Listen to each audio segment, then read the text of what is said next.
Mas Ismail sudah tertidur lelap. Aku bangkit ingin menyusun baju ke lemari. Baju-bajuku masih di dalam koper. Aku tak suka menunda pekerjaan.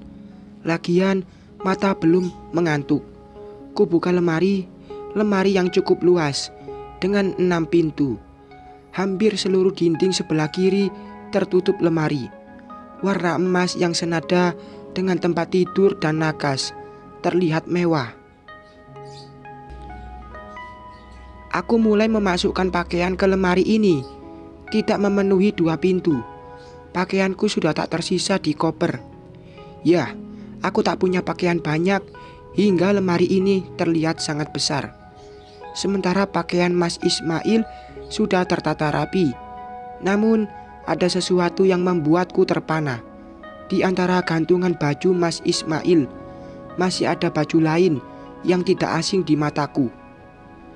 Loh, ini kan baju Kak Amel, batinku sambil menyentuh baju itu.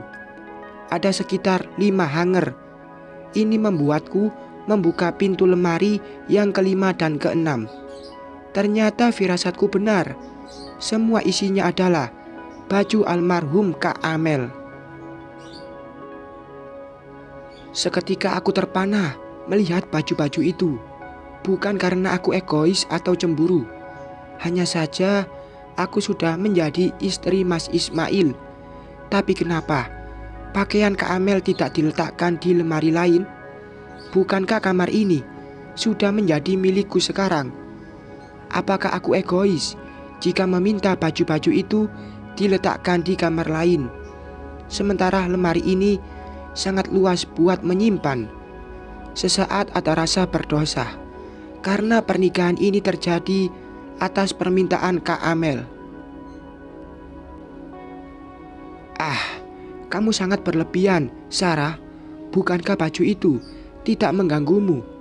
Lagian lemari ini luas buat menyimpan. Batinku menyalahkan diri sendiri. Ku palingkan pandangan ke lelaki yang sudah menjadi suami. Ia tertidur lelap setelah kami melakukan malam pertama. Aku bahagia. Aku merasa beruntung. Hingga mungkin yang awalnya belum merasakan cinta, sekarang aku yakin cinta itu ada di hati untuknya. Setelah ia mengucapkan ijab kabul, rasa ini semakin dalam. Ku putuskan berbaring lagi di samping Mas Ismail.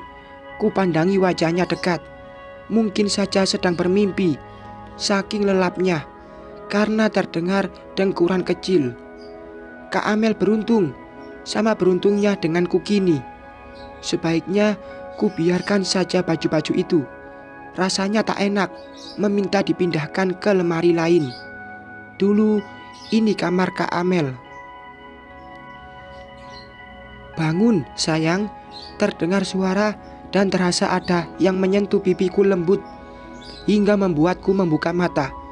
Dengan mata mengernyit, terlihat wajah Mas Ismail sangat dekat. Wangi, pasti ia sudah mandi. Rambutnya juga basah. Ayo kita sholat subuh, ajaknya, yang membuat mataku langsung melebar. Tentu melawan kantuk. Ku kucek mata sambil melihat jam dinding.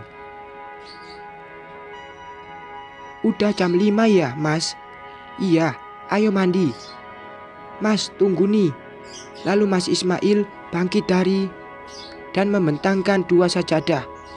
Masya Allah. Selain lelaki mapan, Mas Ismail juga rajin ibadah. Iya, Mas. Maaf, aku agak lambat bangun. Jawabku bangkit dari. Gak apa-apa. Lagian waktu subuh belum habis kok. Di kamar mandi, aku tersenyum sendiri mengingat cara Mas Ismail membangunkan. Romantis juga. Dulu Kak Amel sering cerita jika suaminya lelaki terbaik karena selalu membuatnya bahagia meskipun mereka belum punya anak. Kini ucapan Kak Amel terbukti. Pak Ismail tahu cara memperlakukan wanita, bukan saja sikap, tapi juga caranya. Kenapa nggak nginap beberapa hari lagi, Mak? atau tinggal di sini aja?" ucap Mas Ismail sambil menyetir mobil dengan melirik emak di kaca spion tengah. "Sawah dan kolam lele udah lama ditinggal, Nak Ismail. Lagian bapak juga sudah kangen sama kambing-kambing peliharaannya," jawab emak. "Iya, Nak Ismail. Lagian bapak baru nyoba pelihara kambing. Baru 5 ekor yang anaknya," timpal bapak. Setelah mengantarkan Tia ke sekolah, kami langsung ke terminal mengantarkan bapak dan emak mau balik ke kampung. Aku sudah menahan mereka, tapi tetap saja emak dan bapak ingin balik hari ini juga. Mungkin sudah kangen suasana di sana. "Nanti kita ke kampung ya, Sar. Kapan Mas mau? Setelah urusan proyek ini selesai." "Kalau di kampung mah enak, Nak Ismail. Sawah di dekat rumah dan pemandangannya bagus. Tapi sayang, rumahnya kecil. Dari rumah Nak Ismail bagai langit dan bumi," celotek emak apa adanya. Ya, yang dikatakan emak benar. Bahkan dapur saja masih jauh bagusnya daripada rumah di kampung. Mas Ismail menanggapi tersenyum saja. Ya, itulah ciri khasnya kalau terlihat senang. Bapak dan emak tak ragu bicara apa adanya.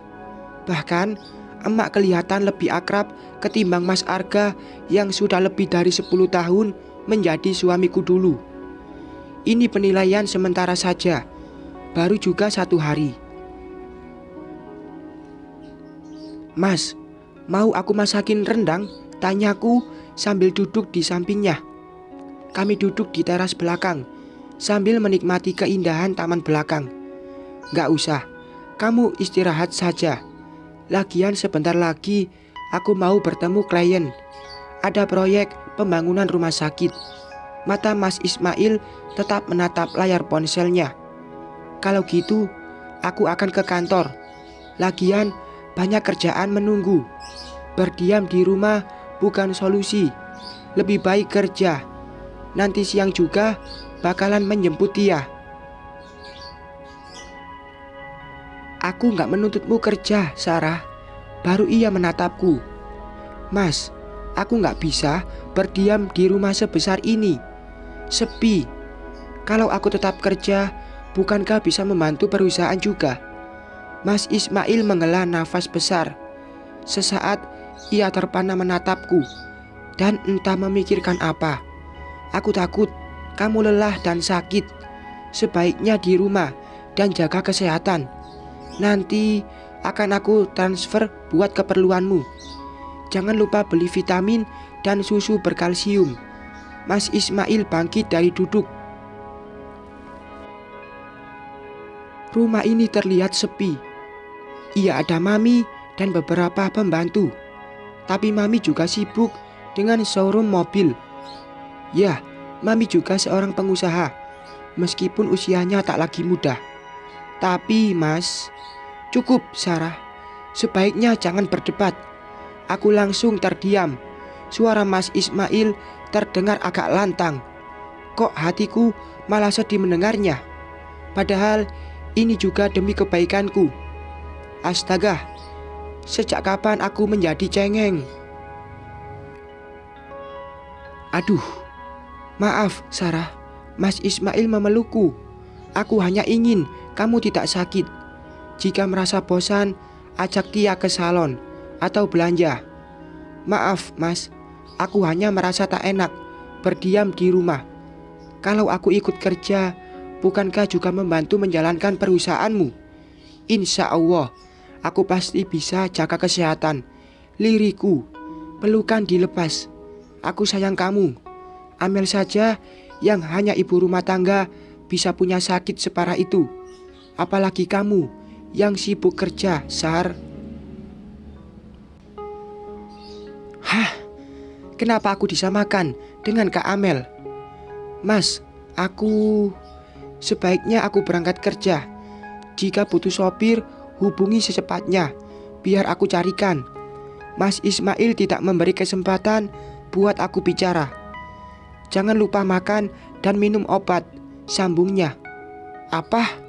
Obat? Aku tak salah dengar. Aku tidak sakit hingga disuruh minum obat. Ups, Mas Ismail menepuk jidat. Maksudku, jangan lambat makan agar tidak sakit perut. Hah? Mas Ismail berlalu. Aku masih terpaku memikirkan ucapannya. Kenapa aku merasa jika ucapannya itu adalah untuk Kak Amel, karena ia yang sakit mah, hingga harus jaga pola makan dulunya. Apakah Mas Ismail melihat diriku sebagai Kak Amel hingga ucapan itu terlontar? Mungkin hanya firasatku saja, batinku. Lalu aku segera menyusul Mas Ismail. Sampai di ruang tamu, terlihat Mas Ismail bicara dengan Bi Ina. Tak tahu apa yang mereka bicarakan, karena saat aku menghampiri, Bi Ina sudah berlalu ke belakang. Nanti pergilah sama Tia, belanja atau ke salon, biar tak suntuk di rumah. Iya, Mas. Aku mencium punggung tangan Mas Ismail. Ia membalas mengecup keningku. Mungkin Mas agak lambat pulang karena melihat lokasi buat buka cabang baru. Wah, bagus itu, Mas. Nanti ajak aku juga ya, lihat-lihat. Iya. Setelah Mas Ismail berangkat kerja, aku berlalu masuk dan menutup pintu.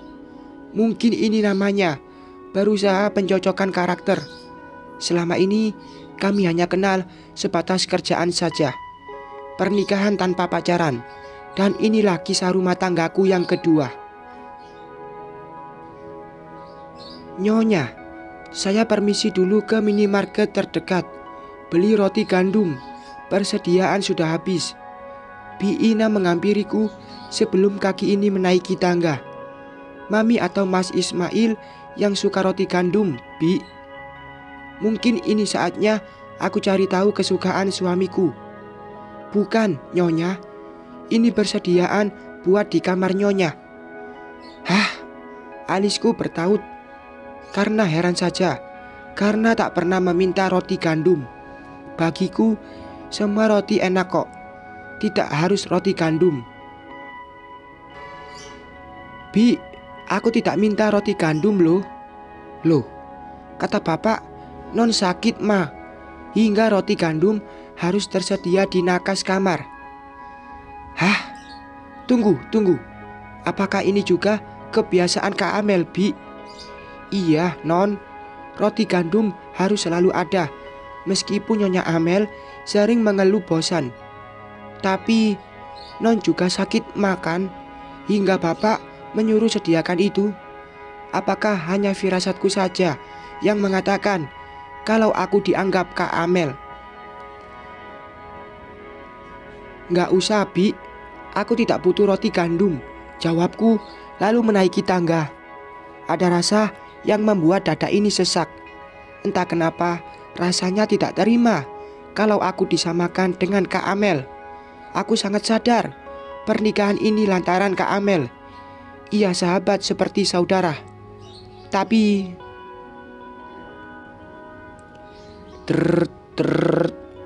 tiba-tiba ponselku bergetar. Lalu kurogoh dari dalam saku. Ternyata dari Mas Ismail. Baru juga berangkat kok malah menelepon. Segera aku jawab. Halo Mas, gimana kalau kita berlibur ke Bali? Nanti kita nginap di hotel yang biasa kita tempati. Pemandangan bagus menghadap pantai.